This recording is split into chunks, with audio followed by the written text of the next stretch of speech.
스가랴 6장 9절로 15절입니다.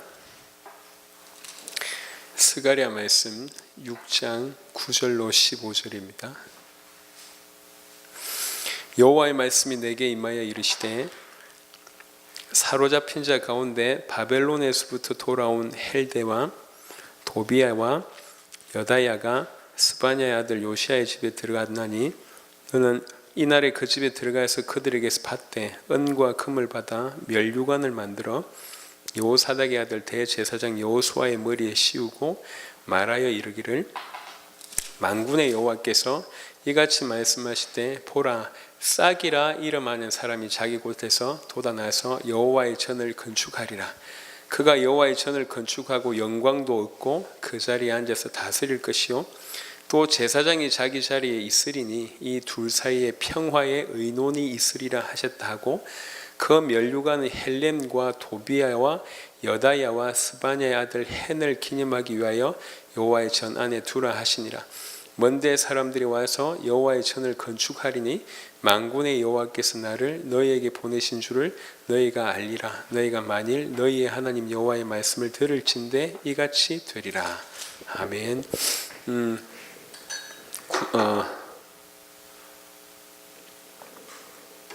여기 본문에 이게 대제사장 여호수아가 나옵니다. 여기는 이제 우리가 성경에 나와 있는 여호수아서의 그 여호수아가 아니고 이제 하나님의 은혜로 바벨론에서 이렇게 그 포로 귀환할 때 그런 귀환한 인물로서의 대제사장 여호수아입니다. 이게 실존했던 인물이죠. 오늘 본문에 보면 뭐라고 얘기하고 있냐면 사로잡힌 자 가운데에서 10절에 바벨론에서부터 돌아온 사로잡힌 자가 있는데 그 중에 바벨론에서 돌아온 몇 명이 있습니다.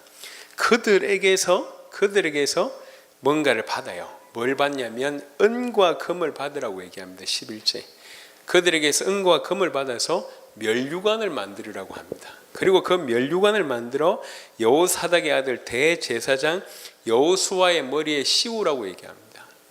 이게 대관식을 얘기하는 거죠. 여러분 이 말이 무슨 말이냐면 대제사장인데 멸류관을 누구한테 씌웁니까? 왕에게 씌우잖아요. 대제사장에게 왕을 이렇게 왕의 대관식을 거행하라고 얘기합니다. 이거를 주께서 직접 말씀하신 겁니다. 이게 다 상징입니다. 말하여 이르기를 만군의 여호와께서 이같이 말씀하시되 그러면서 보라 싹이라 이름하는 사람이 예전 성경에는 순이라고 표현되어 있습니다. 싹 순이라 이름하는 사람이 자기 곳에서 돋아나서 여호와의 전을 건축하리라. 이거는 이제 이런 겁니다. 궁극적으로는 지금 빨리 여호와의 성전을 건축해야 됩니다. 여호와의 성전을 이제 바벨론에서 포로 귀환한 사람들 중심으로 특별히 이 대제사장 여호수아 중심으로 힘을 내서 여호와의 성전 표면적으로는 무너진 그 여호와의 성전을 건축해야 됩니다. 즉 스룹바벨 성전을 건축을 해야 되는 상황인데 이면적으로는 그 성전을 얘기하면서 이면적으로는 그리스도를 통해서 완성될 교회 주님의 재림 이후에 올 영원한 하나님의 나라를 겹쳐서 지금 설명을 하고 있습니다. 그런데 기가 막히잖아요. 싹이라고 하는 사람이 나올 것이다 라고 대관식 얘기를 하면서 요 얘기를 하는 거예요. 이게 하나님의 방법입니다. 기가 막히죠. 그리스도께서는 우리의 중보자이면서 대제사장이면서 또 왕입니다. 우리가 너무 잘 알고 있는 부분이잖아요. 그걸 지금 여호수아에게 멸류관을 씌우게 하면서 그걸 또 상징적으로 보여주고 있습니다. 그 싹이라고 이름하는 사람이 자기 곳에서 돋아날 것이다. 자기 곳이라고 하니 자기 곳은 다윗의 혈통으로 올 것이다 라는 것과 그 다음에 아주 초라한 모습으로 올 것이다 라고 하는 것들이 같이 포함되어 있습니다. 이사야 53장 2절에는 마른 땅에서 난 순 같아서 라고 하는 구절 혹시 기억나시나요? 봅시다. 이사야 53장입니다. 53장 2절에 보면 그는 주 앞에서 자라나기를 연한 순 같고 마른 땅에서 나온 뿌리 같아서 그래서 오늘 본문의 스가랴 6장에 자기 곳에서 돋아난다고 얘기했던 이 자기 곳이란 것은 다윗의 혈통이기도 하면서 아주 초라하게 오는 이런 마른 땅 같은 곳이라고 설명을 할 수가 있습니다. 신약 구약 성경에 한 군데 저 참고할 수 있는 데가 있는데 아모스라고 하는 데를 한번 보겠습니다. 아모스 9장에 요 구절이 좀 더 우리가 참고할 수 있는 부분이 있습니다. 아모스 9장 1절입니다. 아모스 9장 11절입니다. 9장 11절에 보면 그날에 내가 다윗의 무너진 장막을 일으키고 그것들의 틈을 막으며 그 허물어진 것을 일으켜서 옛적과 같이 세우고 라고 하는 구절이 있습니다. 여기 보면 다윗의 무너진 장막 이런 형태입니다. 그래서 실제로 메시아는 이 땅에 화려하게 오신 것이 아니라 다윗의 혈통으로 오시면서 마른 땅 같은 데서 오셨다는 거죠. 베들레헴에서 말구유 같은 데서 아주 초라하게 오신 그것을 얘기합니다. 다시 스가랴 6장을 가보면 싹이라 이름하는 사람이 자기 곳에서 돋아나며 이 돋아나서 뭐 하냐면 여호와의 전을 건축하리라 라고 얘기합니다. 표면적으로는 지금 이제 무너진 여호와의 전, 이미 파괴된 이스라엘의 어떤 육신적인 그 전을 건축해야 될 상황이면서 그 얘기를 하면서 이면적으로는 이 순을 통해서 즉 메시아를 통해서 건축될 여호와의 성전, 좁게는 이 땅에 그리스도를 통해서 세우신 교회, 그리고 그 다음에 조금 더 넓게는 주님의 재림 이후에 완성될 영원한 하나님의 나라를 통칭합니다. 순이라는 사람이 와서, 싹이라고 하는 사람이 와서 여호와의 전을 건축할 것이다. 계속 얘기하고 있습니다. 13절에 그가 여호와의 전을 건축하고 영광도 얻고 라고 얘기합니다. 여기에서 영광은 그냥 단순한 영광이 아니라 전 우주적인 어떤 그런 왕권, 아니면 그로 인한 명예, 계시록에 보면 5장에 보면 나와 있는 그런 큰 영광을 얘기합니다. 영광도 얻고 그 다음에 그 자리에 앉아서 다스릴 것이요, 실제로 왕으로서 다스릴 것을 얘기하고 또 제사장이 자기 자리에 있으리니 이 둘 사이에 평화의 언원이 있으리라 하셨다고.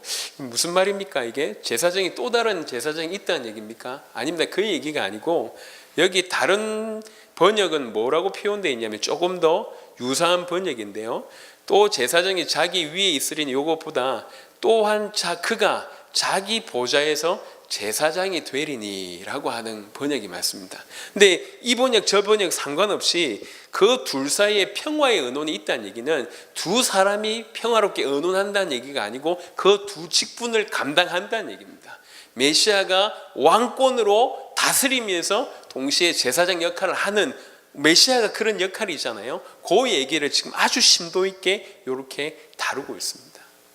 그 둘 사이에 평화의 언원이 있으리라 하셨다고. 도무지 못 알아들었겠죠. 근데 분명히 이런 메시지를, 영원히 성취될 수밖에 없는 메시지를 성전 건축이라는 핑계로 아주 세밀하게 이게 담아두셨어요. 그때는 못 알아들었지만 시간이 지내놓고 이것이 완성될 때 보니까 너무 기가 막힌 말씀이에요. 그 면류관은 아까 이제 대제사장에게 세웠던 그 면류관은 헬렘과 도비아와 여다야와 스바냐의 아들 헨을 기념하기 위하여 여호와의 전 안에 두라. 왜 그러냐? 그들에게서 금원을 받아가지고 면류관을 만들었잖아요. 그러면 그들을 기념하고 그들의 이름을 남겨야 되니까 여호와의 전 안에 그 면류관을 두라. 그러면서 먼데 사람들이 와서 여호와의 전을 건축하리니 만군의 여호와께서 나를 너희에게 보내신 줄을 너희가 알리라. 너희가 만일 너희의 하나님 여호와의 말씀을 들을진대 이같이 들으라. 먼데 사람이 와서 여호와의 전을 건축하리라 라고 하는 것도 두 가지 의미가 있는데, 이 스룹바벨을 성전을 지을 때에, 성전을 재건할 때에 여러 이방 사람들이 많이, 예를 들면 고레스 왕이라든지 많은 왕들이 헌신이 있었습니다. 이게 1차적인 것이고, 2차적으로는 궁극적으로 먼데 사람들, 이방인들을 뜻합니다. 결국 이방인들이 전부 복음받고 돌아와서 성전 건축하는 참된 교회의 일원이 될 것이다 라고 하는 것을 이렇게 표현하고 있습니다. 성경에 그냥 겉으로 볼 때는 모르는 부분들이 많지만 정말 그 이면에 여전히 끊임없이 흘러가고 있는 건 뭐냐면 하나님이 살아계셔서 하나님이 역사를 주관하신다는 거예요. 그게 끊임없이 흘러가고 그 하나님이 이 인류를 건지겠다고 하는 그 방향으로 끌고 가고 있다는 거예요. 이 인류를 건지려고 끌고 가고 있는 건데 그 방법이 뭐냐? 메시아를 통해서 하시겠다고 하는 것이 엄청난 그 주된 사상 가지고 모든 배경에 있다는 겁니다. 이게 수면 위로 확 드러날 때가 있고 또 수면 위로 약간 올라오지 않을 때도 있지만 오늘 이렇게 본문처럼 사실은 당면한 과제를 진행한 것 같이 하면서 그 이면을 얘기하는 부분들이 기가 막힌 하나님의 어떤 그런 작품이라고 볼 수가 있습니다. 하여튼 중요한 것은 뭐냐면 이토록 세밀하게 말씀을 하셨다는 거예요. 그리고 그 말씀이 지금 우리에게 성취가 되었습니다. 우리가 바로 그 먼데 사람이고 우리가 바로 이 싹이라고 이름하는 그분을 구주로 그리스도로 알고 믿고 있는 사람이라는 것입니다. 이렇게 하나님의 말씀이 우리 가운데 성취되었다는 것은 아직 성취되지 않은 하나님의 말씀도 여전히 100% 성취될 것이라고 하는 그런 것의 근거가 됩니다. 영원한 하나님의 나라, 영원한 하나님의 성전 틀림없이 건축이 됩니다. 그 일을 위하여 저와 여러분들을 지금 부르셨고 지금 우리가 먼데 사람들이 여호와의 전을 건축하리라 바로 이런 일을 우리가 지금 하고 있다는 거죠. 참 감사한 일입니다. 새벽마다 나와서 엎드려 기도하는 여러분들에게 우리가 지금 누구며 무슨 일을 하고 있는지를 깨닫는 하나님의 큰 은혜가 있게 되길 바라고 우리를 위하여 마른 땅 같은 여호와의 어떤 다윗의 무너진 장막 같은 곳에 태어나셔서 이 땅에 오셔서 육신을 입으시고 모든 질고를 겪으시고 죽음을 당하시고 부활하시고 성령께서 도우심으로 그 사실이 우리에게 믿어진 바 되게 하셔서 지금 우리는 이 자리에 구원을 받고 여호와의 전이 되었고 여호와의 전을 건축하는 그런 자가 되었습니다. 이 말씀에 어떻게 보면 말씀에 예언한 그 말씀의 주역으로 우리는 이 자리에 서 있습니다. 하나님의 영원한 성전 하나님의 나라를 완성하시는 데에 계속 하루하루 믿음으로 살아가게 되기를 그리스도 예수 이름으로 축원합니다. 아멘.